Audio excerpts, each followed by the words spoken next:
Good morning. Good morning. Welcome to my 261st episode of my Monday morning pep talk. We're going to kind of talk about my random thoughts to wrap up 2024. And today, I'm closing out this year's series of Monday morning pep talks. And, I'm going to reflect on my biggest takeaways from 2024 today. And I know it's been a year filled with lessons, growth, and changes in our industry. But we're not stopping there, as I'll also share my insights on the shifts I see coming in 2025 and the critical areas where real estate broker advisors, agents, entrepreneurs must stay ahead, stay productive, and thrive in the year ahead. But before I jump into the call, I want to remind you of my professional purpose, and that is to help you, the full service, full fee advisor, optimize your productivity and help you become the best version of yourself. Why? Because happy advisors, that's one thing I changed this year. I used to say happy brokers sell more real estate, but we're saying happy advisors sell more real estate. I do that by teaching you how to handle the challenges and opportunities that you face every single day. And I know when you effectively manage the situations that arise on a daily basis in your business, you'll be more productive and you're going to live a life that reflects the best version of you. And my ask is that you listen today as if we are in a one on one coaching call, either in my office or on the phone. Well, what a year 2024 has been. I'll remember it as the year we faced a lot of headwinds, especially with the NAR settlement changes, the fluctuation in interest rates, unmotivated buyers and sellers, and of course, it was an election year. And with that being said, congratulations for again stepping up and navigating an incredibly challenging industry during a somewhat difficult year. Okay. And one of my most listened to Monday morning pep talks of 2024 was episode 247, where I talked about success is hard, where I validated the fact that real estate brokers and advisors are challenged daily, both personally and professionally, to create a successful life in business. And I think many of you appreciated that call. And, um, when we acknowledge the challenges of our business, it kind of validates that what we do is pretty hard. And that's what I did on that call. And, as I bring 2024 to a close, here are just some random thoughts that have crossed my mind lately. And I started kind of journaling these ideas about a month ago in anticipation that I would write this final Monday morning pep talk of the year. And the first one is go get sold. I've made an effort to step outside of my day to day and the real estate industry to go get sold. I've taken time to observe as a consumer, whether I'm making purchases, dining out, driving around, or simply engaging with people who are building and running businesses. And the businesses that truly stood out, well, they made me feel noticed. They went out of their way to be accommodating. And those are the ones that I keep returning to again and again. As technology continues to reshape every industry, one thing remains constant. Good old-fashioned emotional intelligence and a hospitality mindset. These qualities will never go out of style when it comes to growing a business, one client at a time. You can't automate or scale hospitality. It's a deeply human connection. So, my advice for you is go get sold. Pay attention to what makes a business stand out to you. Then double down on those same qualities in your own business. Next, good clients are an investment. Difficult clients are an expense. 90% of the time, your intuition knows up front which category a client will fall into. Yet we often let the dopamine rush of a signed buyer or listing agreement cloud our judgment. If you haven't already, I highly recommend reading The Full Fee Agent by Chris Voss and Steve Scholl. It's a game changer. It combines Voss's negotiation expert with Scholl's industry insights. The book teaches agents how to establish boundaries, communicate effectively, and charge full fees confidently. It's a roadmap to building a sustainable, client focused practice while maintaining control, increasing profitability, and ensuring long term success. Your ability to select the right clients will play a significant role in building a business that's both predictable and enjoyable. And remember, without clear boundaries in your client selection process, again, you need to interview those people that you plan on working with as much as they're interviewing you. Okay. That's the client selection process.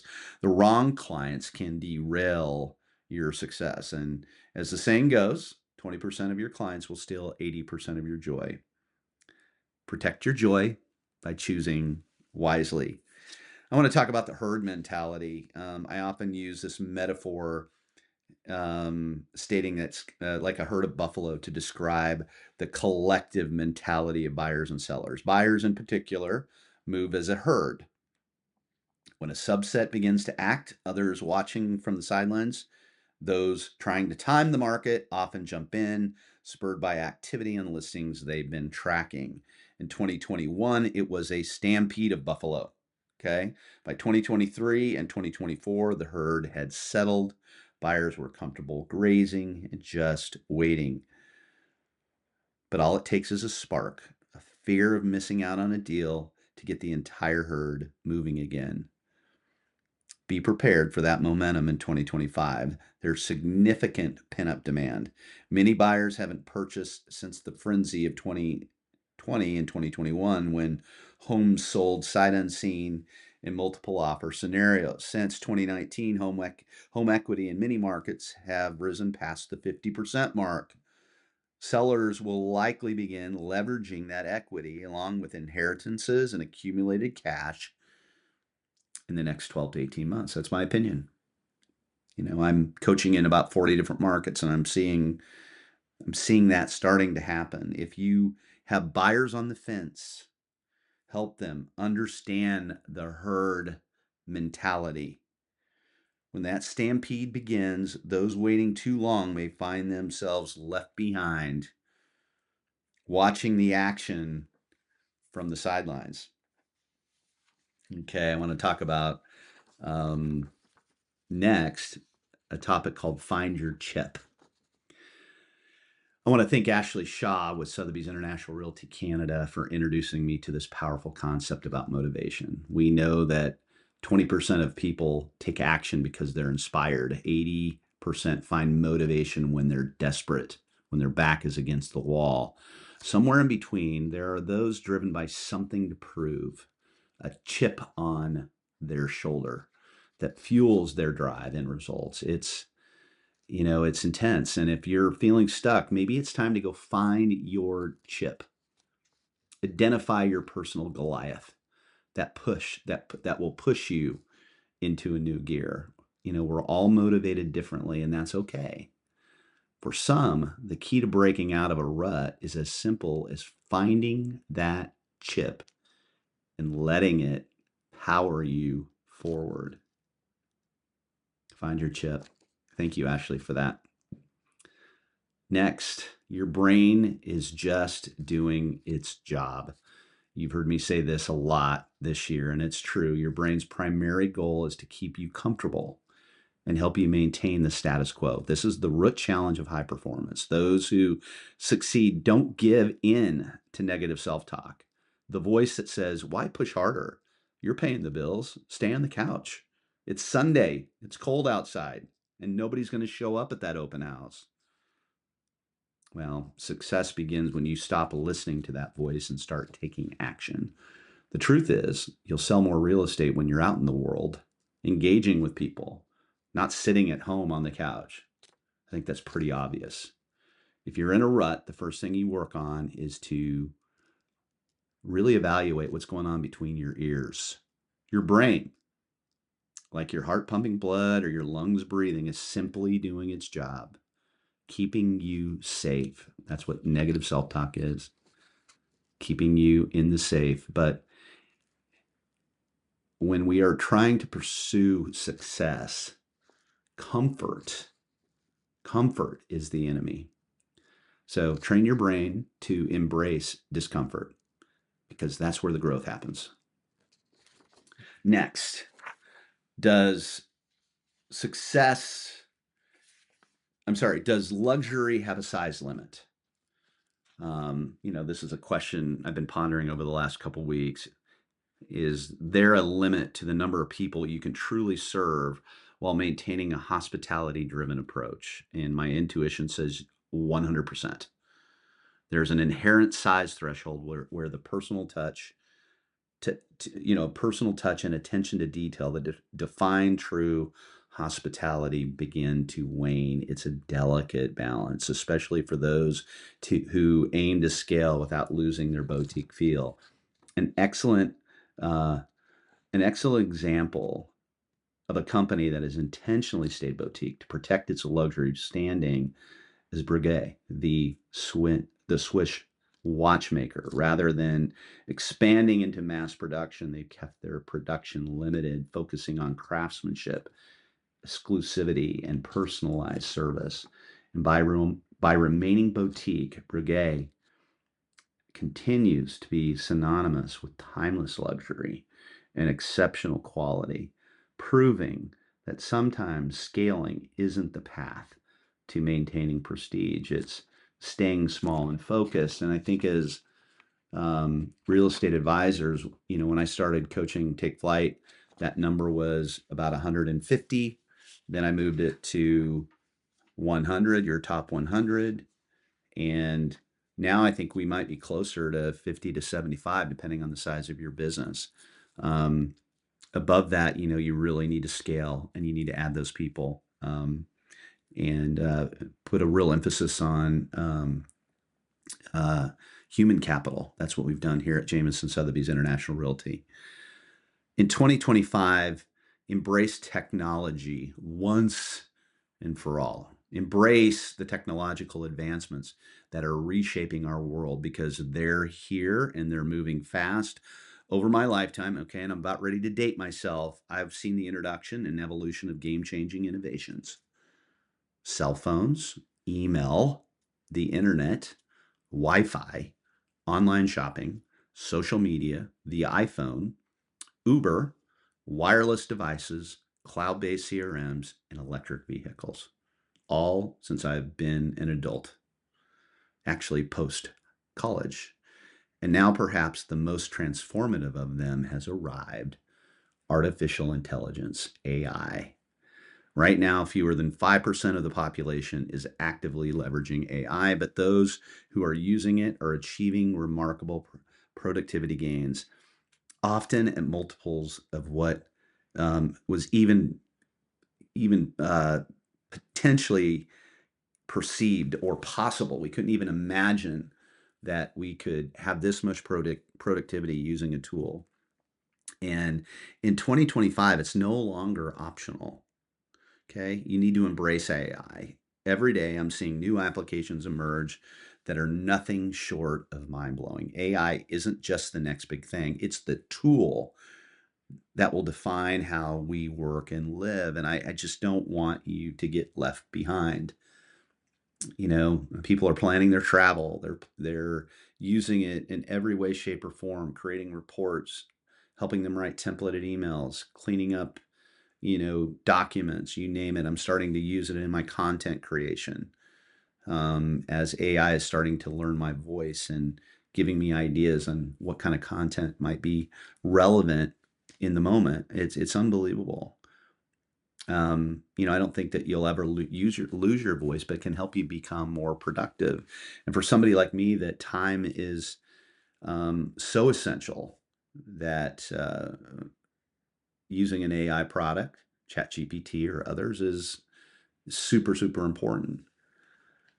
In 2025, I want to help you. I want to I want you to focus on what I call the final mile, or actually one of our uh, a fellow blogger, um, an industry influencer by the name of Mike Del Prete. Um, Despite significant advances in online lead generation, cutting edge tech platforms, emerging AI assistants, and disruptive new business models, one truth remains: the broker advisor is still the indispensable bridge to the consumer. Okay. This concept ties into what's known in logistics and transportation as the last mile problem. And I give, like I said, Mike DePreti, an industry influencer and blogger, full credit for this concept. In logistics, getting goods from a factory to a warehouse or a warehouse to a distribution center is relatively straightforward. The real challenge arises in that final mile, delivering the goods to the final destination. This stage is often the most uncertain, complex, and expensive part of the process. Real estate faces a similar last mile problem. You can purchase thousands of online leads, invest millions in advanced tech platforms, and leverage predictive analytics to identify which leads are most likely to transact. But the final step, that connection between the lead and the closed deal, still relies on the broker advisor. It's the broker advisor who picks up the phone, makes the call, and builds the relationship. Technology may make the process more efficient, but it cannot replace the human touch needed to bridge the gap between the potential and the between potential and the closed transaction. The last mile of real estate remains a deeply human endeavor. Enter, take flight.